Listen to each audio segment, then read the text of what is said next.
अस्सलामुअलैकुम दोस्तों, कैसे हैं आप सब। उम्मीद करती हूँ अल्लाह ताला के करम से सब खैर खैरियत से होंगे। विंटर स्पेशल रेसिपीज में आज मैं आप लोगों के साथ देसी पंजीरी की रेसिपी शेयर करने आई हूँ। ये एक इम्यूनिटी बूस्टर रेसिपी है। इस पंजीरी को हम तमाम कुदरती अज्जा से बनाएंगे। सर्दी के मौसम में सेहत के लिए बहुत ही बेनिफिशियल रेसिपी है ये।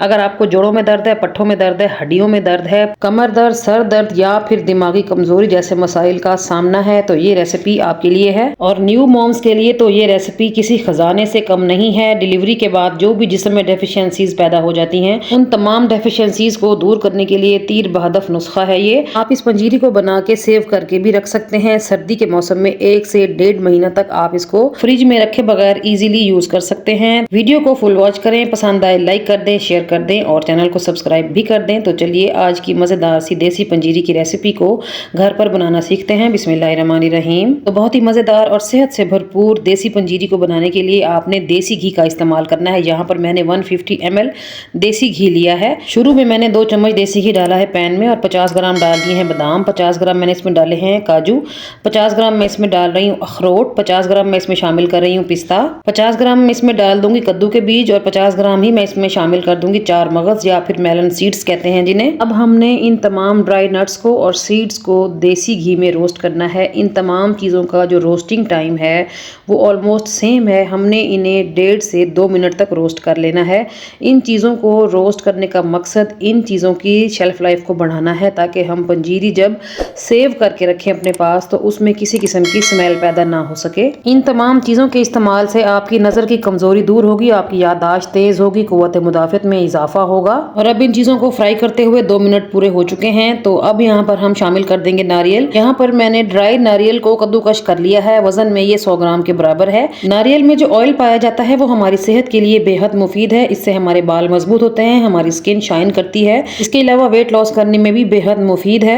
तो यहाँ पर हमने नारियल को कुछ देर के लिए फ्राई कर लेना है। इसका कलर फौरन से चेंज हो जाता है तो फ्लेम को आप लोगों ने मीडियम पे करके 1 से 1.5 मिनट ही फ्राई करना है। फिर हमने इन तमाम ड्राई फ्रूट्स को दूसरे पैन में ट्रांसफर कर लेना है ताकि ये अच्छे से ठंडे हो सके। तो घी में जो चीजें हमने फ्राई करनी थी वो हमने कर ली हैं। अब हम कुछ चीजों को ड्राई रोस्ट करेंगे जिसमें सबसे पहले है अलसी के बीज यानी कि फ्लैक्स सीड्स। ये हमारे दिल की सेहत के लिए बेहद मुफीद होते हैं, एंटीऑक्सीडेंट होते हैं, हमारी एनर्जी को बूस्ट करते हैं, एंटी कैंसर होते हैं, इनके बेहद फवाइद हैं। अलसी के बीज को ड्राई रोस्ट किया जाता है और जब इनको ड्राई रोस्ट करते हैं तो ये चटकना शुरू हो जाते हैं यानी कि पॉप होना शुरू हो जाते हैं। आप मुसलसल चम्मच का इस्तेमाल करते रहें। जब इनकी आवाज़ें ख़त्म होना शुरू हों यानी कि पॉप होने की आवाज़ें कम होना शुरू हो जाएं तो फिर आप समझ जाना कि यहाँ पर अलसी के बीज ड्राई रोस्ट हो चुके हैं। उसके बाद हम इसमें शामिल कर देंगे सौंफ, जो कि मैंने ली है तकरीबन 20 ग्राम के बराबर या फिर 3 टेबलस्पून के बराबर आप समझ लें। यहाँ पर हमने सौंफ को भी अलसी के बीज के साथ तकरीबन 2 मिनट के लिए ड्राई रोस्ट कर लेना है। सौंफ के भी बहुत सारे फवाइद हैं। ये हमारे हाजमे को दुरुस्त करते हैं, कब्ज को दूर करते हैं, वजन को नहीं बढ़ने देते और इनकी जो खुशबू है ना वो बहुत अच्छी लगती है खाने में। यहाँ पर सौंफ को भी 2 मिनट के लिए ड्राई रोस्ट कर लिया है। यहाँ पर आप देख सकते हैं कि कलर भी काफ़ी हद तक चेंज हो चुका है। और अब हम यहाँ पर 50 ग्राम शामिल कर देंगे खशखाश यानी कि पॉपी सीड्स। नींद के मसाइल के लिए खशखाश बेहतरीन होती है। अगर आपको नींद के मसाइल का सामना है यानी कि आपको देर से नींद आती है या बहुत कोशिश करने के बाद भी आप सो नहीं पाते तो आप खशखाश का इस्तेमाल अपनी रोज़मर्रा रूटीन में रखें। आप देखेंगे कि आपको पुरसुकून और बेहतरीन नींद आएगी। खशखाश को भी 1.5 से 2 मिनट ड्राई रोस्ट करने के बाद यहाँ पर मैं 10 से 12 दाने हरी इलायची के डाल दूंगी। यहाँ पर आप हरी इलायची का पाउडर भी यूज कर सकते हैं, ठीक है। तो यहाँ पर ये तमाम चीजें रोस्ट हो चुकी हैं, इनको चूल्हे से उतार लेंगे। अब एक और पैन चढ़ाएंगे चूल्हे पे और उसमें शामिल कर देंगे आधा कप के बराबर देसी घी। यहाँ पर हमने सूजी की बुनाई करनी है। सूजी मैंने तकरीबन 350 ग्राम के बराबर ली है। अगर आप सूजी का इस्तेमाल ना करना चाहें तो फिर यहाँ पर आप 3 से 3.5 कप के बराबर गंदम का आटा भी यूज़ कर सकते हैं। नॉर्मल चक्की वाला आटा जो हम लोग घरों में यूज़ करते हैं, दोनों ही हेल्थ के लिए बहुत बेनिफिशियल है। और अब हमने यहाँ पर सूजी को तकरीबन 8 से 10 मिनट तक मुसलसल चम्मच चलाते हुए देसी घी में भूनना है। यहाँ पर सूजी को अच्छे तरीके से भूनेंगे मगर फ्लेम को हमने मीडियम पे रख के भूनना है। आहिस्ता आहिस्ता सूजी का कलर चेंज होता जाएगा और भीनी भीनी सी खुशबू आने लग जाएगी। तो तकरीबन 10 मिनट मैंने इसको मुसलसल भूना है और यहाँ पर आप देख सकते हैं कि सूजी का कलर भी चेंज हो गया है और खुशबू भी बहुत कमाल की आ रही है। ये देखें जी, यहाँ पर बेहतरीन तरीके से सूजी की भुनाई हो चुकी है। तो चलिए चूल्हे से उतार लेंगे सूजी को और किसी खुले बर्तन में ट्रांसफर कर देंगे ताकि सूजी भी जल्दी से ठंडी हो जाए। तो चलिए चलते हैं नेक्स्ट स्टेप की तरफ। नेक्स्ट स्टेप में हमने जिन ड्राई इंग्रेडिएंट्स को रोस्ट किया था वो यहाँ पर ठंडे हो चुके हैं, अलसी, सौंफ और खसखस को। तो यहाँ पर हम इसको ग्राइंड करेंगे। तो मैंने ग्राइंडर में डाल लिया है। 1 से 2 मिनट में ही हम इसका फाइन सा पाउडर रेडी कर लेंगे। तो यहाँ पर टोटल 3 बैचेस में मैंने इनका पाउडर बना लिया है। ये देखें जी कितना फाइन सा पाउडर बन के रेडी हुआ है। और अब यहाँ पर मैंने भुने हुए चने ले लिए हैं छिलकों के समेत। वजन में ये 300 ग्राम के बराबर हैं। इनको मैंने साफ करके एक्स्ट्रा छिलके निकाल दिए हैं और इनको अभी हमने ग्राइंड करके इनका भी फाइन पाउडर बनाना है। यहाँ पर इनका पाउडर बन चुका है। अब चलते हैं ड्राई फ्रूट्स की तरफ जिनको हमने देसी घी में रोस्ट किया था। 2 से 3 चम्मच के बराबर मैंने अलग कटोरी में रख लिया है, बाद में गार्निशिंग में काम आएंगे। तो यहाँ पर इन तमाम ड्राई फ्रूट्स को हमने चॉप करना है।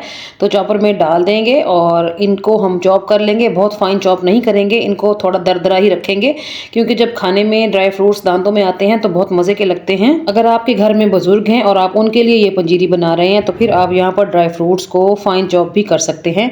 तो यहाँ पर आप देख सकते हैं जी, यहाँ पर मैंने ड्राई फ्रूट्स को चॉप कर लिया है लेकिन थोड़ा मोटा ही रखा है। और जो सूजी हमने भून के रखी थी वो यहाँ पर मुकम्मल तौर पर ठंडी हो चुकी है। तो यहाँ पर हमने जिन तमाम चीज़ों को ग्राइंड किया है या फिर चॉप किया है तो यहाँ पर हम शामिल कर देंगे 1 बाय 1 करके। सबसे पहले हम अलसी और सौंफ वाला पाउडर जो हमने बनाया था वो यहाँ पर शामिल करेंगे। उसके बाद चने का आटा शामिल करेंगे और लास्ट में जो हमने ड्राई फ्रूट्स को चॉप किया है वो यहाँ पर ऐड कर देंगे और इन तमाम चीज़ों की अच्छे से मिक्सिंग कर लेंगे। अच्छा जी, जो पंजीरी की रेसिपी मैं आपको दे रही हूँ इसमें कोई शक नहीं कि ये बहुत बेनिफिशियल रेमेडी है सेहत के लिए।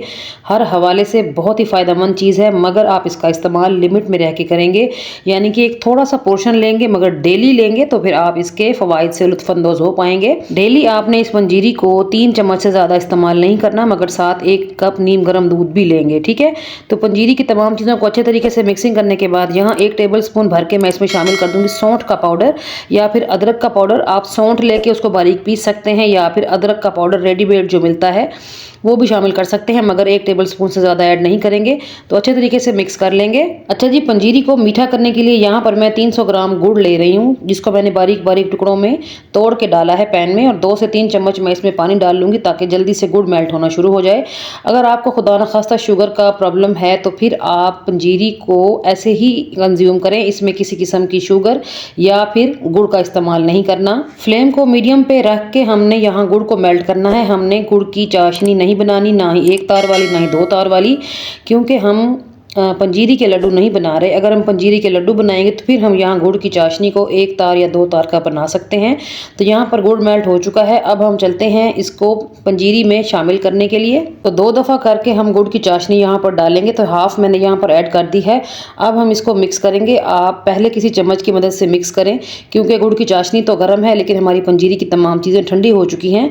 तो अच्छे तरीके से मिक्सिंग करने के बाद जो बाकी चाशनी है वो आप बाद में डाल सकते हैं और बाकी जो चाशनी रह गई है वो हम सारी की सारी ही यहाँ पर ऐड कर देंगे और स्टार्ट में हम चम्मच की मदद से इसको मिक्स करेंगे, मगर चम्मच से इतना अच्छे तरीके से मिक्स नहीं होगा जितना हाथ की मदद से होगा। तो शीरा डालने के बाद पहले चम्मच से थोड़ा सा मिक्स कर लेंगे, उसके बाद हम हाथ की हेल्प से ही अच्छे तरीके से मिक्स कर लेंगे। अच्छा जी, मैंने यहाँ पर गुड़ लिया है 300 ग्राम के बराबर और ये बहुत ही हल्का मीठा है, इसमें बिल्कुल भी तेज नहीं है, बहुत ही नॉर्मल मिठास है इस पंजीरी की। अगर आपको गुड़ का फ्लेवर पसंद ना हो तो फिर आप चीनी का इस्तेमाल कर सकते हैं, ठीक है। तो आप लोग देख रहे हो कि मैंने हाथों की हेल्प से ही अच्छे तरीके से पंजीरी को मिक्स कर लिया है और आप यहाँ पर देख सकते हैं कितनी खिली खिली पंजीरी बनी है।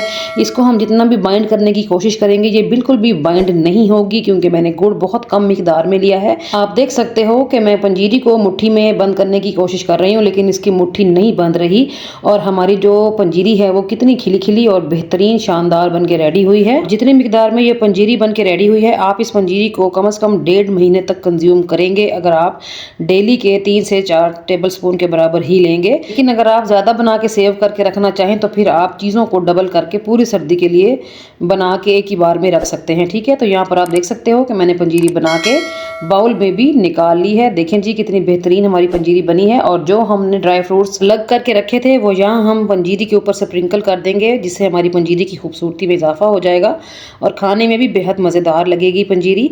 तो ये है जी हमारी आज की रेसिपी की फाइनल लुक। कैसी लगी आपको ज़रूर बताना है आपने। चलिए अब मैं आपको पंजीरी को सेव करने का तरीका बताती हूँ। आपने कोई भी एयर टाइट जार ले लेना है, कंटेनर ले लेना है जिसको अच्छे तरीके से धोने के बाद खुश्क कर ले, उसमें किसी किस्म का कोई पानी ना हो, और उसमें आपने पंजीरी को डाल लेना है और उसको कवर लगाएं और आप अपने डेली यूज़ के लिए अपने साथ रखें।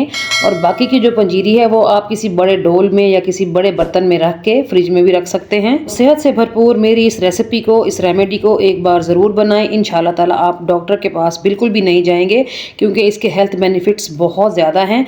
तो कैसी लगी आपको मेरी आज की रेसिपी ज़रूर बताना है आपने, और जब ट्राई करना है तो फीडबैक में बताना नहीं भूलना। साथ ये भी बताया करें कि आप लोग मेरी रेसिपीज़ को दुनिया के किस कोने से बैठ के देखते हैं ताकि मैं आप लोगों का थैंक्स कर सकूं। तो ये थी मेरी आज की रेसिपी। पसंद आई है तो वीडियो को लाइक, शेयर और सब्सक्राइब ज़रूर कर दें। चलती हूँ, कल फिर मुलाकात होगी किसी और अमेजिंग और मज़ेदार सी रेसिपी के साथ। तब तक अपना और अपने प्यारों का रखें ढेर सारा ख्याल, मुझे रखें दुआओं में याद। ओके जी, अल्लाह हाफिज़, थैंक्स फॉर वॉचिंग।